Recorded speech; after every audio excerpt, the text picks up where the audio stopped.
এটা কোনো ইয়া না। দীর্ঘ 9 মাস লড়াই করলো, মুক্তিযুদ্ধ হয়েছে, জানার কথা না, এটা যারা মুক্তিযুদ্ধ করছে তারা জানার কথা। তখন তখন আমাদের কাছে অস্ত্র শস্ত্র গোলাবার ইয়ে করে আত অস্ত্র গোলাবার আমাদের থাকার কথা না, কারণ গুলি 100টা থাকলে অত্যাচার করতেছে, তখন আর প্রতিবেশী দেখার মধ্যে তারা আশ্রয় নিছে এবং তারা আমাদেরকে তো তারা বুঝবে, আবার যারা সামরিক সম্পর্কে জ্ঞাত আছে তারা বুঝবে।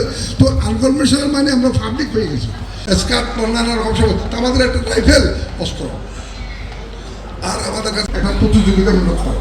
দেখুন 9 মাস যুদ্ধ করবে, তারা ক্লান্ত হয়ে গেছে, খুব স্বাধীনতা যুদ্ধ করে ত্যাগ এই সাবজেক্ট হয়েছে। আমি বিশ্ব দীর্ঘত করবো না।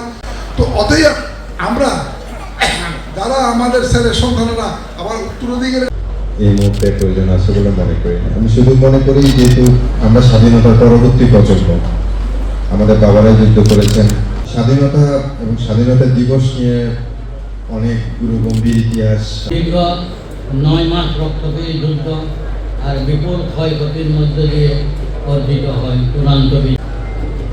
এই বিশেষ দিনে আমরা শপথ গ্রহণ করি, আজ থেকে শুরু হবে। আমি আপনাদের সকলের মঙ্গল কামনা করি আমার বক্তব্য শেষ করলাম। আপনারা সকলে ভালো থাকবেন। আসসালামু আলাইকুম। এই শত্রুগুলা থেকে আপনার জনপদ, আপনার এলাকা মুক্ত হোক।